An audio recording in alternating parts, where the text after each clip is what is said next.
पहला सौदा में आप सबका स्वागत है और यहां पर बाजारों के खुलने की तैयारी। प्री ओपनिंग सेशन में एशियाई बाजारों से दमदार तेजी के संकेत आते हुए दिख रहे हैं। देखिए, हांगकांग और शंघाई के बाजारों को जबरदस्त तेजी के साथ ट्रेड करते हुए दिख रहे हैं। 1.5% के आसपास की मजबूती है। निक्केई में 100 पॉइंट से ज्यादा की मजबूती। इनफैक्ट हांगकांग के बाजार और तेजी दिखाते हुए दिख रहे हैं। 400 अंक उछल चुके हैं, तो साफ तौर पर कुछ बेहतर संकेत यहां पर खरीदारी के आते हुए दिख रहे हैं एशियाई बाजारों का, और उसका असर पड़ता हुआ दिख रहा है। धीरे धीरे आप देख सकते हैं किस तरह से एसजीएक्स निफ्टी मुश्किल से 8-10 पॉइंट ऊपर खुला था आज सुबह सुबह, और वहां से रिकवरी के संकेत आते हुए दिख रहे हैं। अब लगभग 30 अंक ऊपर हैं एसजीएक्स निफ्टी। पहली टिक आपकी स्क्रीन पर आती हुई प्री ओपनिंग सेशन की, और आप देख सकते हैं 60 अंक मजबूत है निफ्टी और सेंसेक्स 85 अंक। इनफैक्ट सेंसेक्स अब 140 अंक ऊपर है और निफ्टी 45 अंक ऊपर है। स्टॉक्स जो एक्शन में, ग्रासिम 3.5-4% के आसपास की मजबूती, स्टेट बैंक 3% ऊपर, टाटा स्टील में मजबूती है 3% की, ग्रासिम 2% ऊपर, सेसा स्टेलाइट में भी तेजी के साथ शुरुआत होने के आसार। एक और पिटा हुआ निफ्टी का स्टॉक आईसीआईसीआई बैंक 2% ऊपर खुलने के संकेत देता हुआ, लेकिन कमजोरी है नए एंट्रेंट यस बैंक में, जो कि शुक्रवार से निफ्टी का हिस्सा बना हुआ है। यहां पर लगभग 4% की कमजोरी दिख रही है इस वक्त। लेकिन रुपए में डालिए नजर, जो शुक्रवार को रिकवरी आई थी थोड़ी सी थमती नजर आ रही है। आज लेवल रुपए पर कमजोरी के साथ शुरुआत होने का आता दिख रहा है। 62.55 रुपए यानी कि 14 पैसे की कमजोरी के साथ इनफैक्ट अब कमजोरी बढ़ती हुई 62.58 यानी कि 17-18 पैसे की कमजोरी, 1/4% कमजोर है इस वक्त। ये संकेत साफ तौर पर आपको आता हुआ नजर आएगा। चलिए, ये है शुरुआती संकेत, और अब फोकस कुछ और स्टॉक्स पर जहां पर एक्शन होगा आज के सेशन में। यूनियन बैंक, यहां पर क्यूआईपी के जरिए अगले हफ्ते 1386 करोड़ रुपए जुटाने की बैंक की योजना है। क्या ट्रेड होना चाहिए वायदा कारोबार के ट्रेडर्स के लिए यूनियन बैंक में?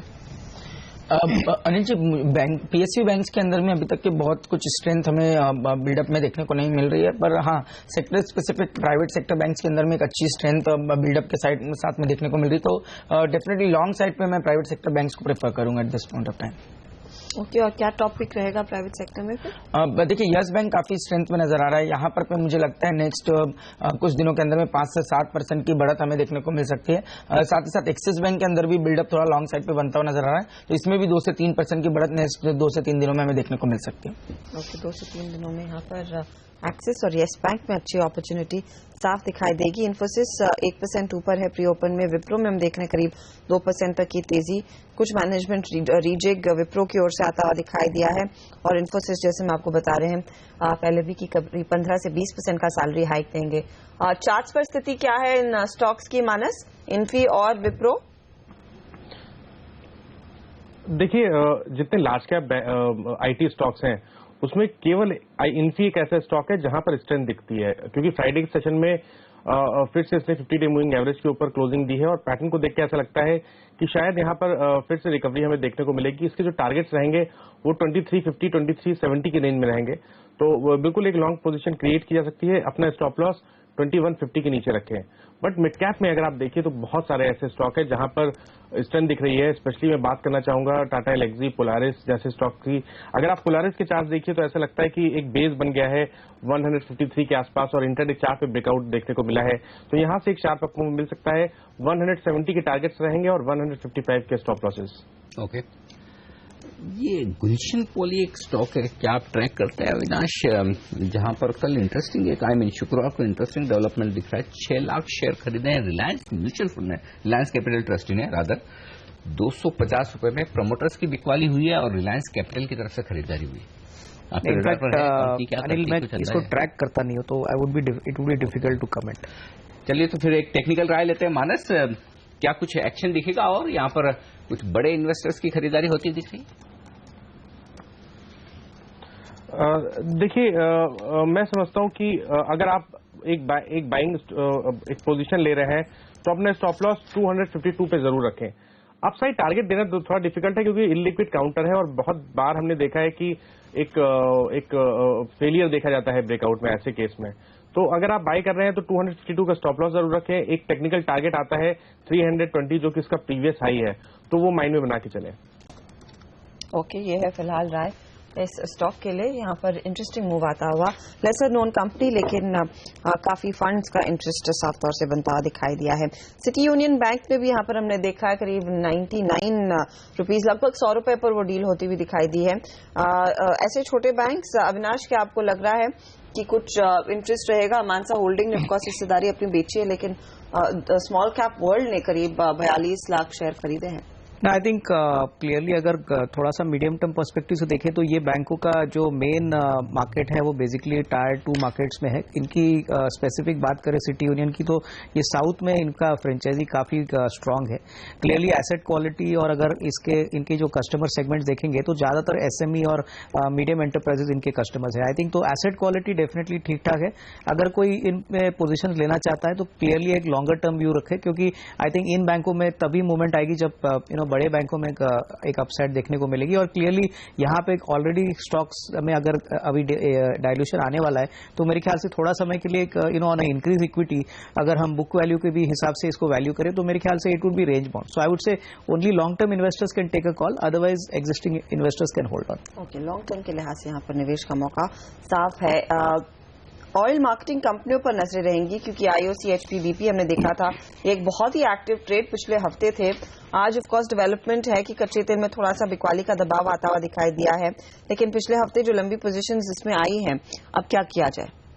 देखिए क्लियर अप ट्रेंड में है और मुझे लगता है कि एचपीसीएल और बीपीसीएल ये दोनों ही स्ट्रांग आउट परफॉर्मेंस दिखा सकते हैं। दोनों ही स्टॉक अपने ऑल टाइम हाइस के आसपास कंटिन्यूसली कंसोलिडेट होकर चल रहे हैं, तो यहाँ पर मैं समझता हूँ कम से कम 5 से 7% की बढ़त दोनों ही स्टॉक्स में आने वाले कुछ दिनों में हमें देखने को मिल सकती है। तो ट्रेंड क्लियरली लॉन्ग साइड पे मैं समझता हूँ बायोडिप्स की स्ट्रेटेजी रख के लॉन्ग बने रहना इन स्टॉक्स में एडवाइजेबल रहेगा। ओके, बायोडिप्स की रणनीति रखें। इंडियन होटल्स इस स्टॉक को ट्रैक करते हैं, इंटरेस्टिंग खबर आ रही है। अब दुबई में भी आप ताज होटल्स में ठहर सकते हैं। यहाँ पर बुर्ज खलीफा एरिया पे 296 रूम्स की एक होटल खरीदी है इन्होंने, उसका एक्विजिशन किया है।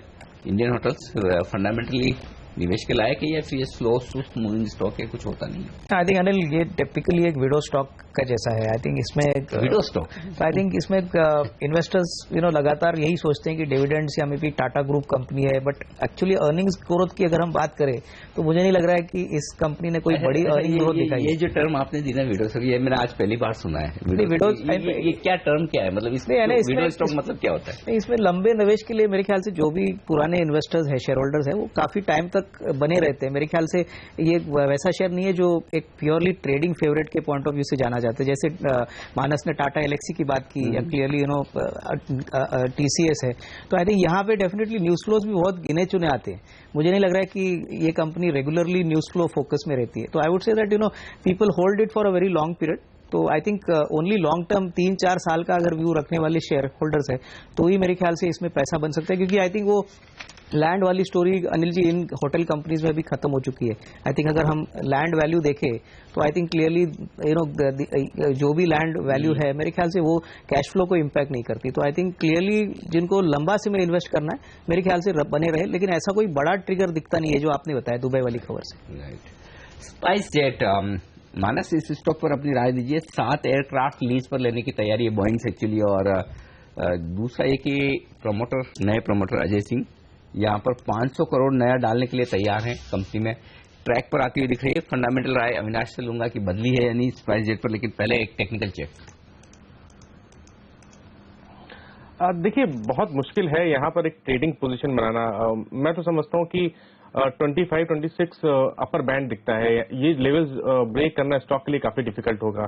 फ्राइडे के सेशन को अगर देखिए तो इम्पॉर्टेंट सपोर्ट 20 रुपए 50 पैसे का ब्रीच हुआ है, तो मैं समझता हूँ कि यहाँ पर थोड़ी और गिरावट बढ़ेगी। स्टॉक 18 रुपए या 17 रुपए 50 पैसे के आसपास तक वापस आ सकता है, और अगर कोई बाउंस बैक 22 से 23 रुपए मिले तो वहां पर अपनी लॉन्ग पोजीशन को उससे एग्जिट करने की कोशिश करें। नहीं, लेकिन मानस अगर 25-26 तक भी जाए तो यहाँ से कितना 25 से 30% रिटर्न, उतना तो बहुत है ट्रेडर्स के लिए।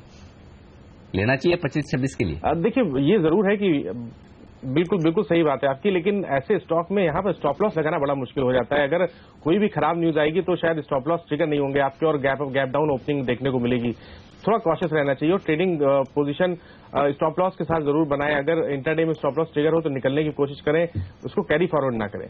राय बदली है कुछ फंडामेंटली स्पाइस जेट पर? ना, I think Anil ji clearly fundamental view बदला नहीं है। आई थिंक टेक्निकली जैसे मानस कह रहा है कि 25 का लेवल आ सकता है, मुझे लग रहा है कि एयरलाइन स्पेस में स्पाइस जेट में डेफिनेटली और भी दिक्कतें हैं। ऐसा नहीं है कि एवरीथिंग इज सेटल्ड नाउ। मेरे ख्याल से आई थिंक ये सेक्टर में जो बड़ा न्यूज होगा वो शायद इंडिगो का आईपीओ रहेगा। आई थिंक जब इंडिगो का आईपीओ आएगा तभी शायद इन्वेस्टर्स को शायद वापस ये सेक्टर में इंटरेस्ट आएगा, बिकॉज ये काफी अकेली एविएशन में प्रॉफिट मेकिंग कंपनी है। एग्जैक्टली, और जिस प्रकार का प्रीमियम वो लेके जाएगी, मुझे लग रहा है I think it will be really interesting to see how both institutional and retail investors take a call.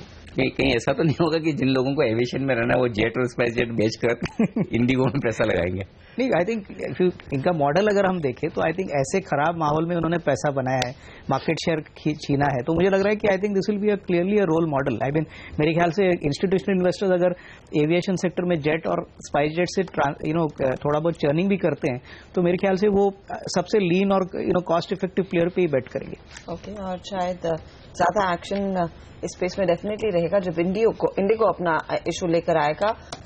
2500 crore race करने की कंपनी के प्लान्स, ऑफ कोर्स ये एक काफी कंपटीशन देने वाला है एग्जिस्टिंग प्लेयर्स को। लेकिन दूसरे काउंटर जहां पर जो लिस्टेड प्लेयर्स हैं, जहां पर शायद एक अपॉर्चुनिटी आज के लिहाज से साफ दिखाई दे रही है ट्रेड में, हैवीवेट्स में देखिए कोल इंडिया जैसा स्टॉक करीब 1% ऊपर है ट्रेड में। सन फार्मा रैनबैक्स ये एक एक्टिव ट्रेड है।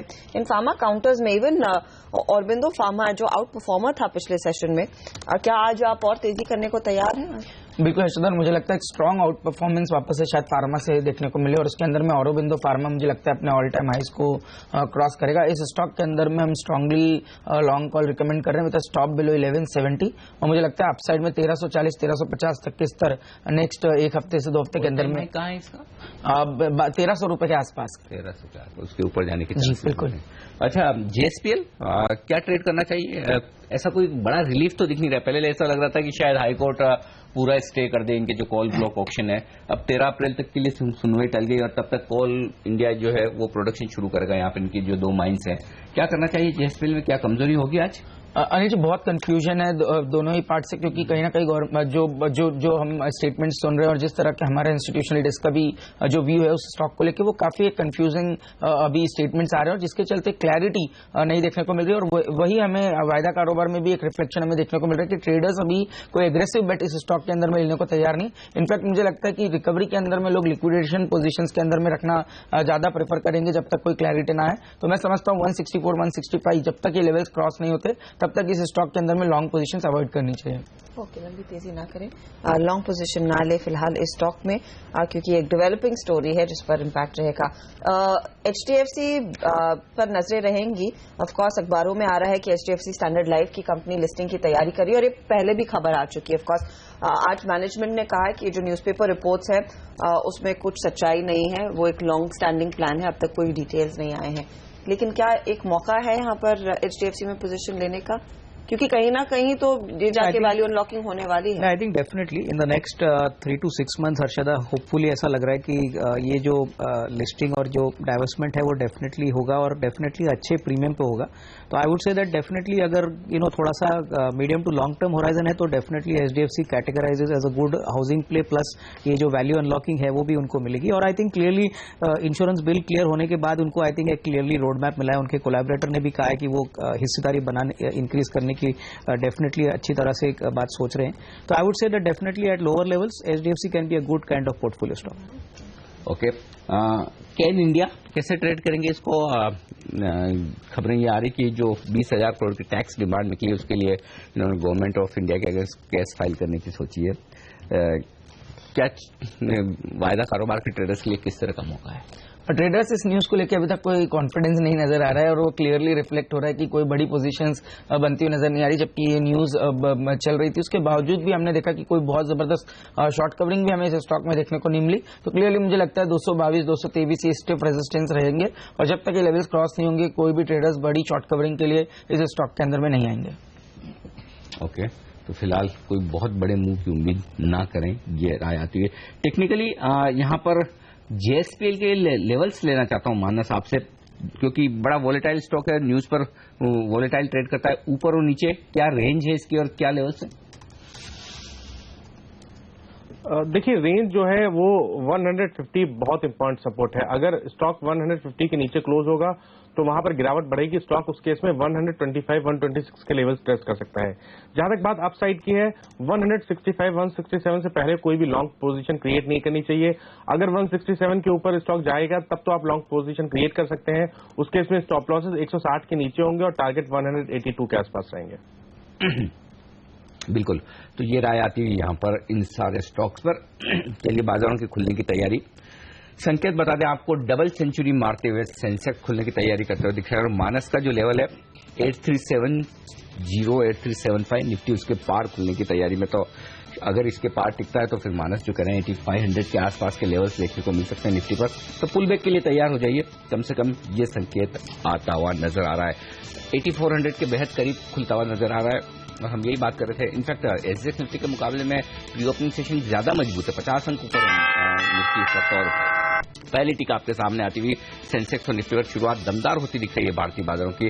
और यहां पर आप देख सकते हैं डबल सेंचुरी के साथ सेंसेक्स ने शुरुआत की है 200 अंक ऊपर, 50 मारता हुआ निफ्टी 50 अंक ऊपर, 8400 के बेहद करीब, महज 5 पॉइंट दूर है। तो काफी शानदार शुरुआत की है भारतीय बाजारों ने। आज हफ्ते के पहले दिन रिकवरी के पूरे आसार आते हुए दिख रहे हैं। रिकवरी कहां से आ रही है? बैंकिंग शेयर है आज के star performer, PNB, yes bank, axis bank of Baroda, दोनों ही तरह के बैंक, चाहे वो फिर पीएसयू हो या फिर प्राइवेट, तेजी के मूड में आते हुए दिख रहे हैं। विप्रो 1.25% मजबूती यहां पर होती हुई दिख रही है। एशियन पेंट्स में 1.25% की मजबूती, लेकिन बाकी दिग्गज जो निफ्टी को मजबूत कर रहे हैं, आईटीसी 1.25% का फायदा यहां पर होता हुआ दिख रहा है। टाटा स्टील में 1% का फायदा है और कुल मिलाकर एलएनटी में भी 1% की तेजी। एचडीएफसी लिमिटेड, जहां पर खबरें आ रही थी कि इनका जो इंश्योरेंस कारोबार है उसमें आईपीओ लाया जा सकता है, हालांकि कंपनी खंडन कर रही है। 1.5% के गेंस के साथ अब है टॉप गेनर इस वक्त। सिर्फ 2 स्टॉक लाल निशान में है, गेल और हिंडाल्को, ज्यादा जिक्र करना उनका जरूरी नहीं है आज के सत्र की शुरुआत में। आइए वायदा कारोबार की तरफ, और यहां पर वायदा कारोबार में आप देखें तो कोई खास कमजोर शेयर नहीं, लेकिन मजबूत शेयरों की भरमार है। स्ट्राइड्स आर्कोलैब 3.25% मजबूत टॉप गेनर है। श्रीराम ट्रांसपोर्ट 2% ऊपर, अशोक लेलैंड 2% ऊपर, इंडिया सीमेंट, अपोलो टायर्स, ये सारे स्टॉक्स है। एचपीसीएल, इनमें तेजी का माहौल बनता हुआ, और तेजी का माहौल निफ्टी पर और बेहतर, 8400 के पार निकलता हुआ निफ्टी इस वक्त, और सेंसेक्स 200 पॉइंट मजबूत। बेहद दमदार शुरुआत भारतीय बाजारों की होती हुई दिख रही है। हर्षदा, और कहाँ एक्शन दिख रहा है आपको? साइड पर आप देखिए अनिल, काफी इंटरेस्टिंग मूव्स है। 100 पॉइंट ऊपर इंडेक्स कारोबार कर रहा है। स्पाइस जेट तेजी में 7% की रफ्तार इसने पकड़ी है। इसके अलावा स्ट्राइड्स आको, जैसे आप मेंशन कर रहे थे, बीईएल में हमने देखा 3% से ज्यादा का इजाफा। टीटागढ़ वैगन जैसे काउंटर्स है जहां पर 3% की बढ़त के साथ शुरुआत हुई है। पिपावाव डिफेंस में 3% के गेंस देखने को मिल रहे हैं। मिर्जा इंटरनेशनल में अच्छी खासी तेजी 3% की। पुंज लॉयड जैसा काउंटर वॉल्यूम पिकअप थोड़ा धीमा है, लेकिन स्टॉक देखिए करीब 2% ऊपर है। पेनार इंडस्ट्रीज, इनका एक पेनार इंजीनियरिंग, इसको लिस्ट करने की तैयारी है, तो पेनार इंडस्ट्रीज के शेयर में हमने देखा करीब 6% तक की तेजी बनती हुई दिखाई दी है। इसके अलावा सनफार्मा एडवांस रिसर्च का शेयर फिर से तेजी में आता हुआ, करीब 2% तक की गेंस यहां पर देखने को मिले हैं। सिंटेक्स जैसे काउंटर्स, पार्सना डेवलपर्स जैसे काउंटर्स, लैंडको इंफ्रा जैसे कंपनियां 2-2.5% तक की बढ़त यहां पर देखने को मिल रही है। आधुनिक मेटालिक्स आपके लिए हाजिर करेंगे, इनके सीडीआर पैकेज को अनुमति मिल गई है, तो स्टॉक भागा है करीब 5% ऊपर इस कारोबार की शुरुआत में देखने को मिला है। लिबर्टी शूज में फिर से हरकत आती हुई, करीब 2.5% तक की गेंस इधर बने हैं। तो ये कुछ काउंटर्स हैं जहां पर इंटरेस्ट है। उत्तम गालवा में शुरुआत काफी स्ट्रांग रही थी, वो स्टॉक आपके लिए हाजिर करते हैं। क्या स्थिति अब देखने को मिल रही है? तो ये कुछ एक एक्टिव ट्रेड बनता हुआ दिखाई दिया था, 3.5% तक की तेजी उत्तम गालवा के शेयर में। लेकिन जहां पर वो बड़ी ब्लॉक डील, ये बड़े सौदे होते हुए दिखाई दिए हैं या फंड एक्शन है, गुलशन पॉलीऑल 6.5% ऊपर। इसके अलावा यहां पर सिटी यूनियन बैंक भी आपके लिए हाजिर करेंगे, क्योंकि वहां पर भी हमने देखा है कुछ मिड कैप फंड्स ने इंटरेस्ट दिखाया और स्टॉक को क्यूमुलेट किया है। स्टॉक करीब 2% ऊपर है। Gammon India, Fortis health care of course 4% ऊपर, 4.5% की तेजी इस समय आती हुई दिखाई दी है। शक्ति शुगर्स, एक स्टॉक जो प्री ओपन सेशन से एक्टिव दिखाया है, अब भी करीब 4% तक के गेंस बनते हुए दिखाई दिए हैं। तो ये ऐसे कुछ काउंटर्स हैं जहां पर खबरों का असर साफ देखने को मिला है और इन काउंटर्स में तेजी हुई है। हालांकि आज मुनाफा वसूली टीवीएस मोटर्स जैसे काउंटर्स में, जीएसपीएल में, शांति गियर्स जैसे काउंटर्स, डीसीएम, श्रीराम जैसे स्टॉक्स है जहां पर हल्की मुनाफा वसूली देखने को जरूर मिली है।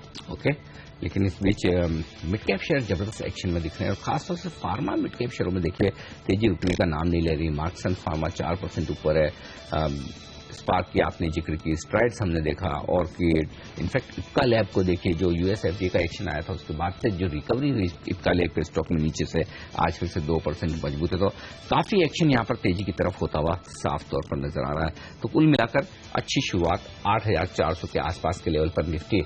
अविनाश, माफ कीजिएगा मानस, 8,370 आपका जो लेवल था उसके ऊपर खुला है, टिकने की कोशिश कर रहा है। क्या उस स्टॉप लॉस के साथ इंट्राडे के लिए खरीदेंगे निफ्टी आप? देखिए, मैं इंट्राडे के लिए जरूर खरीदूंगा कि अगर निफ्टी अगले 15 मिनट 8375 के ऊपर सस्टेन करता है। तो अगर सस्टेन करता है तो बिल्कुल एक लॉन्ग पोजीशन क्रिएट करनी चाहिए, जिसके स्टॉप लॉसेज 8325 के आसपास रहेंगे और टारगेट 8500 के आसपास रहेंगे, क्योंकि मैं समझता हूं कि आने वाले 1 से 2 दिनों में निफ्टी टेस्ट कर सकता है। ओके, ये लेवल तक का ध्यान जरूर दें।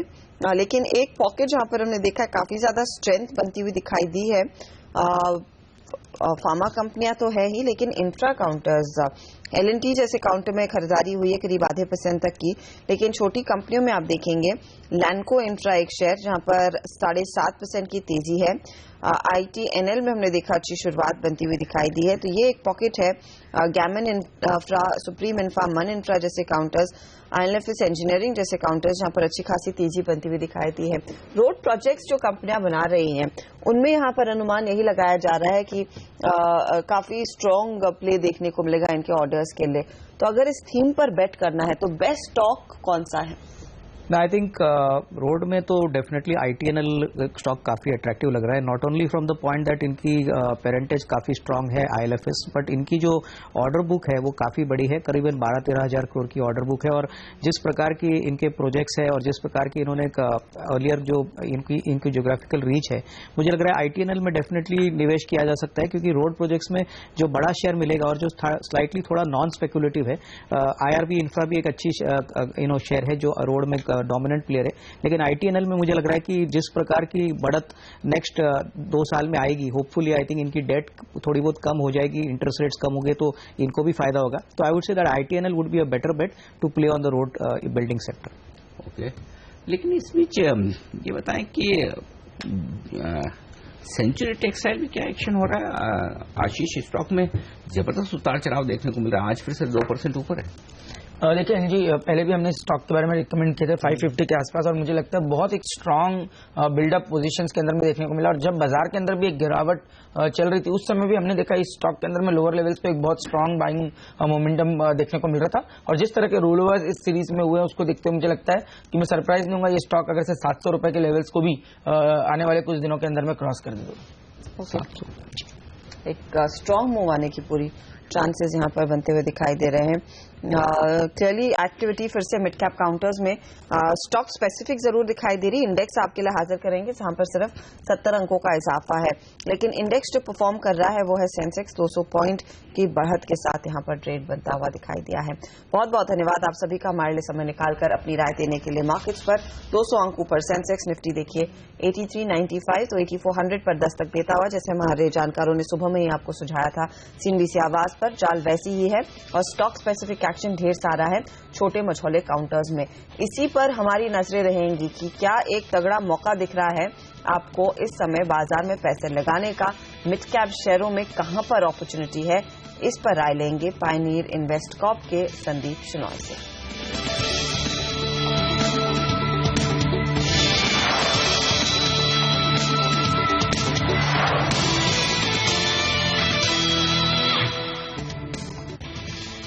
एक 190 अंक ऊपर है सेंसेक्स और निफ्टी पर मजबूती है 50 अंकों की, और मिड कैप शेयरों में भी लगभग 0.5% से ज्यादा की तेजी। बैंक निफ्टी भी यहाँ 0.5% मजबूत, हालांकि बैंक निफ्टी ऊपर के लेवल से थोड़ा वीक होता हुआ दिखा है। 1% से ज्यादा की तेजी बैंक निफ्टी में दिखी तो लगभग आधे गेंस कम होते हुए नजर आ रहे हैं। तो बैंक निफ्टी की वो स्ट्रेंथ नहीं बन रही कि शायद आप निफ्टी पर देखना चाहते हैं, निफ्टी की तरह देखना चाहते हैं। लेकिन इस बीच बाजार में जो आज रिकवरी आती दिखी है कितनी टिकाऊ है, और मार्च के महीने के बाद क्या हालात आगे के लिए सुधरते हुए दिखेंगे, ये जानने की कोशिश करते हैं। हमारे साथ जुड़ रहे हैं पायनियर इन्वेस्टकॉर्प के संदीप शनॉय। संदीप, गुड मॉर्निंग, स्वागत है आपका CNBC आवाज पर। कैसे देख रहे हैं बाजारों को? क्या 8300 के आसपास अच्छे लेवल से खरीदारी करने के लिए, नया निवेश करने के लिए?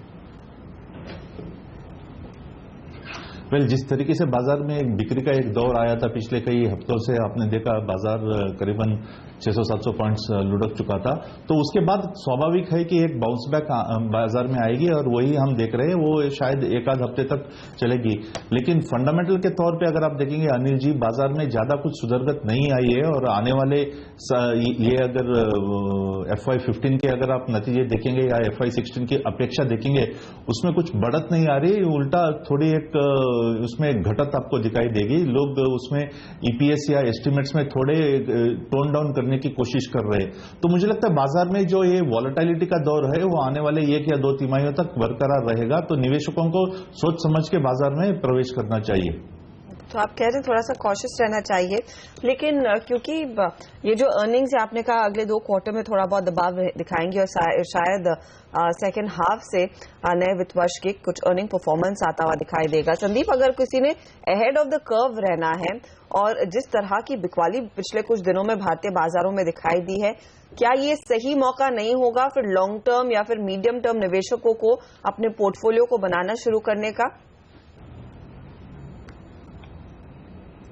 बिल्कुल, वो एक वक्त हो सकता है हर्षदा जी, लेकिन आपको इस मामले पे ध्यान देना चाहिए कि शायद ये जो उछाल का दौर या जो वॉलेटिलिटी का दौर जो हम कह रहे हैं वो शायद 2 तिमाहियों तक रह जाएंगे और उनमें कहीं भी अगर अंतर्राष्ट्रीय स्तर पे कोई बाधाएं आती है तो वो बाधाएं हमारे बाजार पे काफी प्रभाव डाल सकते हैं। तो उस आज के स्तर से भी अच्छे जो कंपनी अगर आपको मिलना चाहते हैं तो उससे नीचे वाले स्तर पे भी आपको मिलने की काफी अच्छी संभावना है।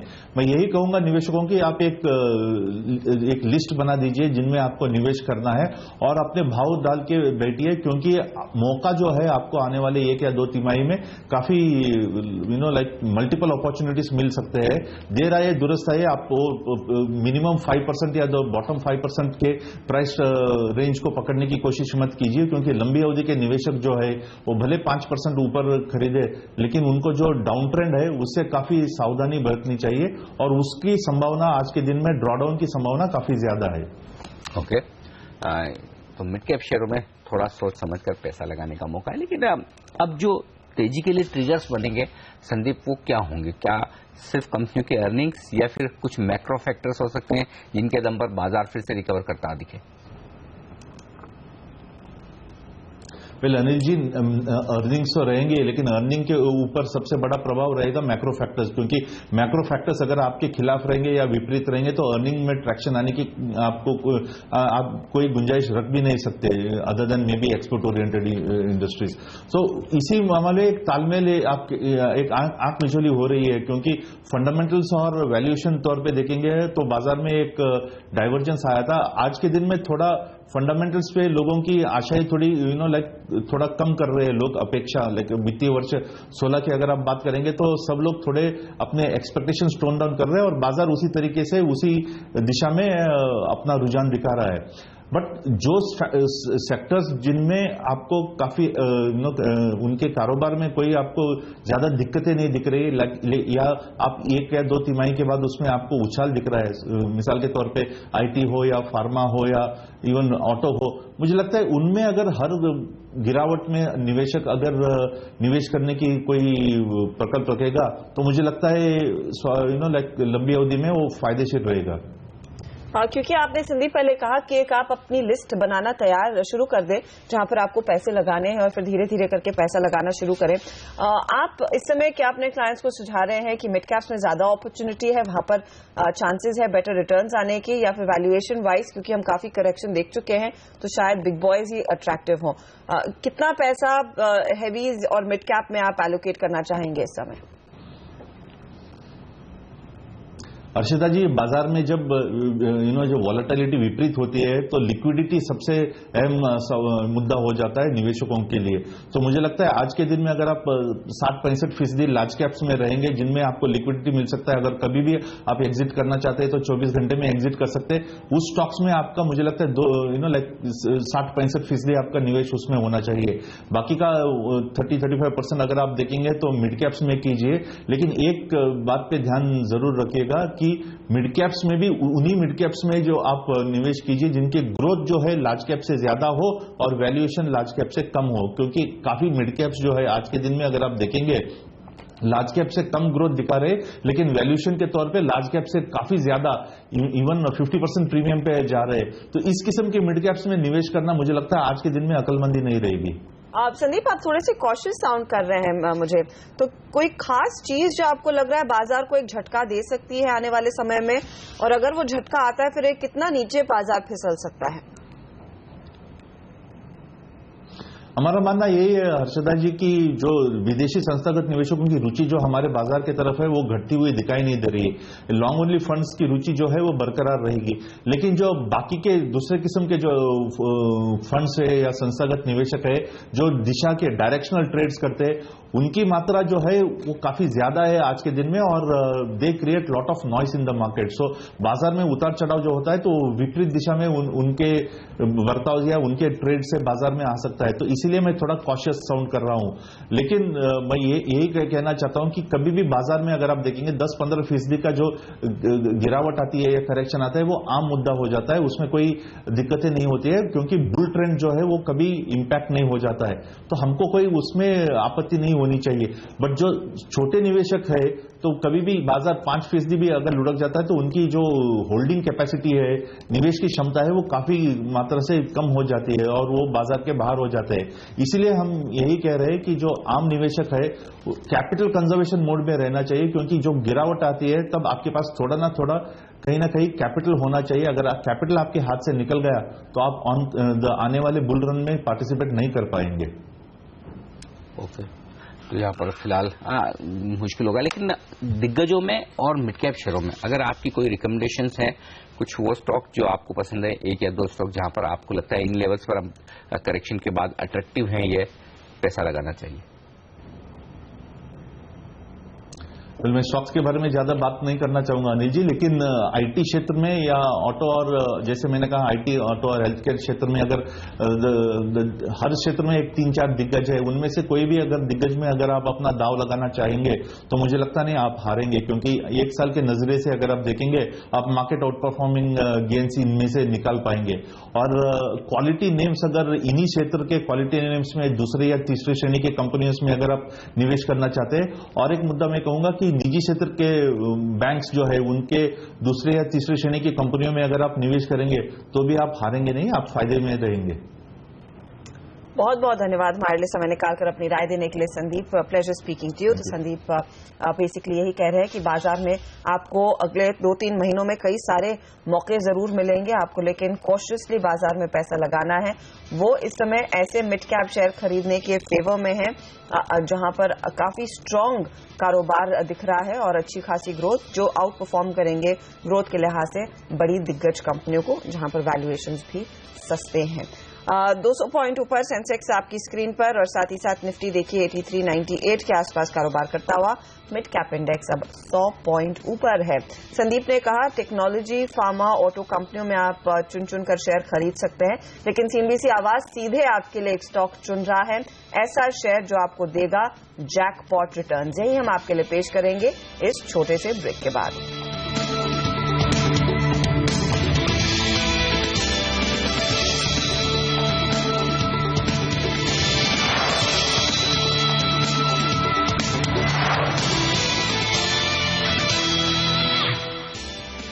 बाजार में आज रौनक देखने को मिल रही है। 200 पॉइंट ऊपर सेंसेक्स कारोबार कर रहा है और 8400 पर इस समय निफ्टी कारोबार करता हुआ करीब 60 अंकों की बढ़त देखने को मिल रही है। Heavy weights of course lead कर रहे हैं आज के मूव को, लेकिन छोटे मझौले काउंटर्स में भी उतना ही जोश देखने को मिला है। आज सुबह से 100 पॉइंट ऊपर इनफैक्ट ये इंडेक्स कारोबार करता हुआ।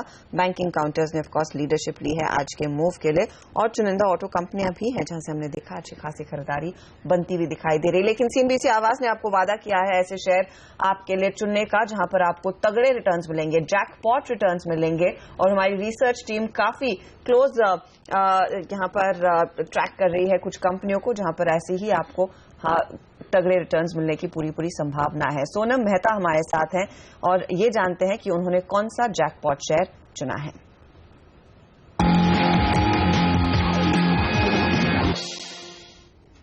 आज हम आपके लिए बेहद ही नई और बेहद ही मजबूत कंपनी लेकर आए हैं। आज का जैकपॉट शेयर है शारदा क्रॉपकेम। पहले इसका कारोबार समझा दूं, ये क्रॉप प्रोटेक्शन केमिकल के कारोबार में है, मतलब कीटनाशक दवाओं के कारोबार में है, क्योंकि इसका बिजनेस मॉडल बहुत ही अलग है। ये अपने प्रोडक्ट्स को रजिस्टर करती है, फिर इसको बनाती नहीं है बल्कि चाइना मार्केट से आउटसोर्स करती है और फिर बाजार में बेचती है। और क्योंकि इसलिए इसका बेहद ही एसेट लाइट मॉडल है। कैपेक्स पर खर्च करना नहीं होता, फिक्स एसेट पर कंपनी को खर्च करना नहीं होता है, इसलिए कंपनी के पास जो अपना कैश है वो अपने पास बना रहता है। अब एक्सपोर्ट्स कंपनी के बेहद ही मजबूत है। 97% रेवेन्यूज कंपनी का एक्सपोर्ट से ही आता है, सिर्फ 3% है रेवेन्यूज जो डोमेस्टिक मार्केट से आता है, मतलब बेहद ही एक्सपोर्ट मार्केट को फोकस्ड है।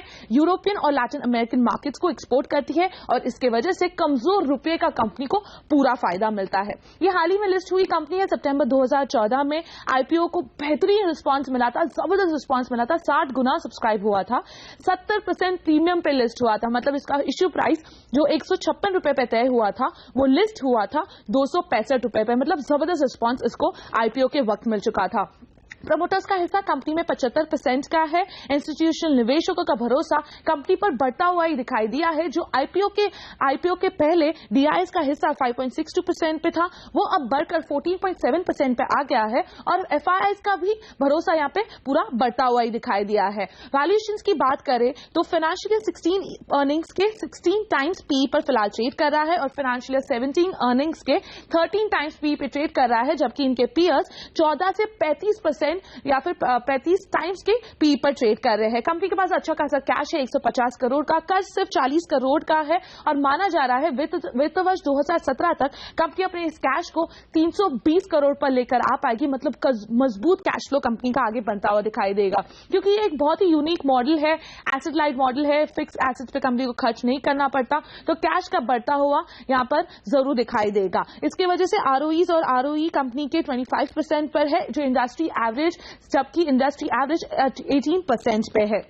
अब इंडस्ट्री काफी हाई डेट लेवल्स पर ट्रेड करती है, ऑपरेट करती है 139 डेज पर, जबकि यहाँ पे कंपनी का तो डेट लेवल्स या फिर डेट डेज कम ही होता हुआ है, जो 100 दिन पर आ गया है, मतलब बेहद ही मजबूत है कंपनी के डेट डेज। प्रोडक्शन रजिस्ट्रेशन पर कंपनी को 35 से 40 करोड़ का खर्च जरूर करना पड़ता है, लेकिन प्रोडक्ट पाइपलाइन कंपनी का इतना स्ट्रांग है कि इससे कंपनी आसानी से अच्छा खासा कैश जनरेट कर सकती है और इसी की वजह से कंपनी का आउटलुक भी यहां पर बहुत स्ट्रांग होता है, क्योंकि कंपनी ने अभी तक 1161 रजिस्ट्रेशंस कर चुके हैं, बेहद ही मजबूत पाइपलाइन है, 500 रजिस्ट्रेशंस के अप्रूवल्स तो पेंडिंग है और 601 एप्लीकेशंस है जो अलग अलग स्टेजेस में है रजिस्ट्रेशन के लिए या फिर अप्रूवल्स के लिए, और इसलिए कंपनी का पाइपलाइन बेहद ही मजबूत है, जो यहां पे अगले 2 से 3 साल के लिए कंपनी का रेवेन्यू विजिबिलिटी बेहद ही मजबूत बनाती है। एग्रोकेमिकल जेनरिक्स का मार्केट साइज $32 बिलियन का था जो 2013 में, लेकिन ये बहुत ही फास्ट ग्रो हो रहा है 12 से 13% पे, मतलब अपॉर्चुनिटीज बेहद ही स्ट्रांग है। और सबसे अहम 2031 में प्रोडक्ट्स जो है वो काफी सारे प्रोडक्ट्स है मार्केट में जो ऑफ पेटेंट होने वाले हैं, जिनका पेटेंट खत्म होने वाला है। ये एक बहुत बड़ा पिटारा खुलता है कंपनी के लिए, बहुत सारे प्रोडक्ट्स को कंपनी अपने पास ला सकती है, उसको रजिस्टर कर सकती है और इसके लिए कंपनी का आउटलुक भी बेहद ही स्ट्रांग आता है। तो यूनिक मॉडल है, प्रमोटर्स का भरोसा कंपनी पर बना हुआ है, वैल्यूएशन के फ्रंट पर पीएस के मुकाबले काफी स्ट्रांग दिखाई दे रही है और आउटलुक अगले 2 से 3 साल के लिए काफी साफ दिखाई दे रहा है और इसलिए की वजह से ये बनता है हमारा आज का जैकपॉट शेयर।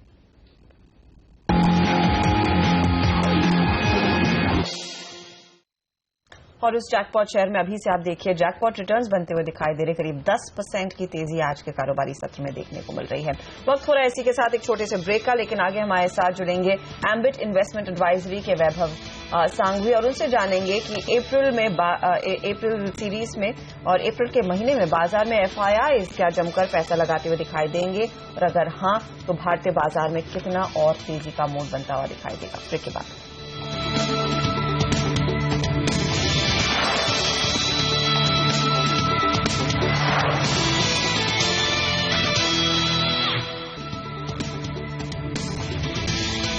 बाजारों में यहाँ पर तेजी का माहौल बरकरार और लगभग 200 अंकों की मजबूती के साथ सेंसेक्स पर कारोबार होता हुआ दिख रहा है। इनफैक्ट अब मजबूती बेहतर होती हुई दिख रही है। ब्रेक के दौरान मुझे लग रहा है बाजार आज का हाई बनाते हुए नजर आ रहे हैं। जी हाँ, निफ्टी 8,412 का हाई बनाया है और वो अभी बनाया है और सेंसेक्स 240 अंक ऊपर आया है और सेंसेक्स में जो हाई बना है इस वक्त 27,624 का मैं रिफ्रेश करता हूँ, 27,706 का उसके बेहद करीब है। तो नए हाइज बनते हुए नजर आ रहे हैं सेंसेक्स और निफ्टी पे दिन के दौरान के, तो मजबूती बढ़ती हुई दिख रही है। कहीं न कहीं ऐसा संकेत आ रहा है 8,400 के ऊपर टिकने की कोशिश निफ्टी की होती हुई दिख रही है। लेकिन जो पिछली सीरीज रही काफी खराब रही, काफी एक्शन नेगेटिव साइड पर होता हुआ दिखा। 3 मार्च से जो करेक्शन शुरू होता हुआ दिखा, लग रहा है अब शायद थोड़ी समाप्ति के संकेत हो सकते हैं। लेकिन क्या रणनीति इस बाजार में आपकी होनी चाहिए, कैसे आगे अप्रोच करें, फंड्स क्या सोच रहे हैं? हम आज एक खास मेहमान से बात करेंगे जो पहली बार हमारे चैनल पर आ रहे हैं। वैभव सांघवी एमडी हैं वो एम्बिट इन्वेस्टमेंट एडवाइजरी के, और ये एक हेज फंड चलाते हैं। दोनों तरह के कॉल्स लेते हैं बाजार पर, तेजी के भी मंदी के भी। वैभव, गुड मॉर्निंग, स्वागत है आपका CNBC आवाज पर। किस तरह से इस वक्त आप बाजार को देख रहे हैं? एक वन साइड करेक्शन आया जो काफी लंबे समय से लोग एक्सपेक्ट कर रहे थे, आ नहीं रहा था। लगभग 9-10% का करेक्शन टॉप से जो होता हुआ दिखा है, क्या इस लेवल पर अब बाजार आकर्षक हो चुके हैं? डेफिनेटली बाजार इस लेवल पे आकर्षक है। आई मीन इफ यू सी गए महीने में, गई एक्सपायरी में 6.5 से 7% करेक्शन देखा हमने। 9,100 से लेके 8,300 तक का करेक्शन देखा है। एंड प्राइमरीली वो इसलिए है क्योंकि पोस्ट बजट जनरली हम देखते हैं कि करेक्शन होता है, और every March we generally see that there is some amount of correction. So और सेकेंडली अभी हम क्वार्टरली रिजल्ट्स की तरफ भी देखेंगे, तो हमें लगता है कि going forward we would be looking up, और यहाँ से बाजार थोड़ा ऊपर चलना चाहिए हमारे हिसाब से। सवाल यही है वैभव कि अगर आप कह रहे हैं कि यहाँ से आगे बाजार को चलना चाहिए, कितना और इन्वेस्टमेंट फ्लो आता हुआ दिखाई देगा? क्योंकि पिछली सीरीज में हमने देखा है एक साइजेबल चंक आया है FIIs की ओर से, लेकिन तब भी उनकी ओर से समय समय पर भारी भरकम मुनाफा वसूली भी देखने को मिली है। तो क्या आप उम्मीद करें कि ग्लोबल पिक्चर के कॉन्टेक्स्ट में भारतीय मार्केट और भी अट्रैक्टिव हो जाएंगे? क्या यहाँ पर वो कंटिन्यूअस फ्लो आने की पूरी पॉसिबिलिटी है? Yes, very interesting question. See basically अगर आप देखें ग्लोबल मार्केट्स की तरफ, तो emerging market as a basket में इंडिया स्टैंड आउट करता है, प्योरली बिकॉज हमारा GDP बॉटम आउट हो चुका है और यहाँ से अच्छी तरह से हम ग्रोथ देख सकते हैं। At the same time government काफी रिफॉर्म स्टेप्स कर रहे हैं, और इंडस्ट्री को बढ़ावा देने की काफी पुरजोर कोशिश चल रही है। सो हमें लगता है कि over longer period of time India as a economy is very attractively poised in the global context. So आप ग्लोबल कौन से भी करेंसी देख लो, except for India everybody has depreciated against US dollar right from January 1। So हमें लगता है India on a relative strength काफी अच्छा है, and over a longer period of time will continue to attract FII investments. FII investments हमें लगता है consistently आने चाहिए going forward also. Now whether वो अप्रैल में आता है या मई में आता है, it is a difficult call, but over consistent period of time वो चलते रहेगा। वो आप ये मानते हैं कि फिर जो कमजोरी हुई, ज्यादा कंट्रीब्यूशन मार्च के महीने का लिक्विडिटी क्रंच का, या यूं कहे कि ट्रेडर्स का, इन्वेस्टर्स का इंटरेस्ट कम होता है, पोजीशन अनवाइंड होती है, उस लिहाज से क्या ये जो दिक्कतें थी खत्म हो गई हैं? डाउन साइड रिस्क 8,200 के नीचे निफ्टी की आपको नजर नहीं आती, ऐसा मानना ठीक है? बिल्कुल ठीक है, और एज यू राइटली मेंशन, मार्च महीने की गिरावट काफी हद तक लिक्विडिटी क्रंच के कारण थी, और जनरली एज आई सेड हम हर मार्च में देखें तो ये गिरावट जनरली होती रहती है, और April you will always see some amount of recovery happening. This is historical evidence. Now going forward इस टाइम हो सकता है, देयर इज ऑल लाइकलीहुड कि ये शायद हो सकता है इस टाइम ऑल्सो। 8% करेक्शन हुआ है ऊपर से, सो डेफिनेटली लेवल्स और इंडेक्स लेवल्स और स्टॉक लेवल्स काफी अट्रैक्टिव है। Fundamental basis of the economy has not change, it is on the improving path. So हमें कोई दिक्कत नहीं लगती है बाजार में एट लोअर लेवल इन्वेस्ट करने। और आपने जैसे बोला 8,200 फिलहाल लगता है कि अच्छा बॉटम है ये। जी, वो एक मेजर रिलीफ है कि 80 to 100 एक अच्छा बॉटम है, उसके नीचे फिसलने के चांसेस फिलहाल कम दिख रहे हैं वैभव। लेकिन आप ये भी कह रहे थे कि FIIs का इंटरेस्ट है और बरकरार रहेगा। मैं आपसे समझना चाह रही हूँ कि इस क्वालिटी का पैसा आएगा, क्या ये प्राइमरीली लॉन्ग ओनली फंड्स हैं जो बाजार में इमर्जिंग मार्केट्स में और पैसा डालने के लिए तैयार है, या फिर ये प्राइमरीली हेज फंड्स हैं जो समय समय पर आते हैं और जब भी तगड़ा मौका मिलता है वो एग्जिट लेते हैं? तो यहां से अब आगे अगर FII फ्लो बढ़ना है, किस क्वालिटी का पैसा आएगा? हमें लगता है कि लॉन्ग टर्म मनी डेफिनेटली ज्यादा अट्रैक्ट होगा, because if you see as I said global markets में इंडिया एक स्टैंड आउट कंट्री है और कोई भी लॉन्ग ओनली फंड रहेगा ग्लोबली जिसका इमर्जिंग मार्केट में एक्सपोजर है, वो चाहेगा कि to a growth country like India में एक्सपोजर उनका हमेशा बना रहे।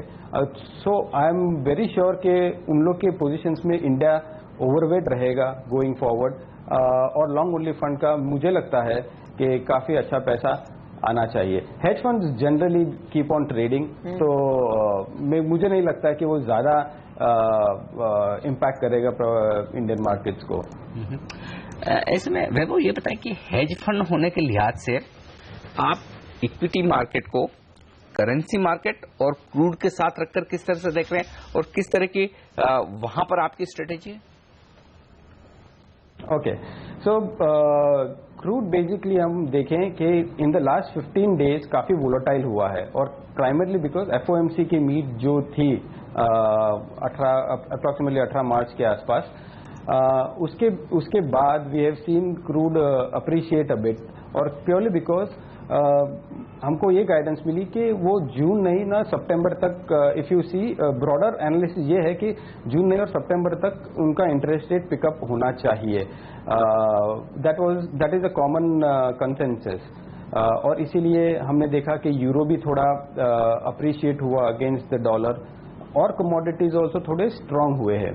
लेकिन हमें लगता है कि इधर जून और जुलाई और अगस्त इट हार्डली मैटर्स। हमें लगता है कि globally dollar will continue to get stronger against all the major currencies, or going forward commodities also because of the demand problem.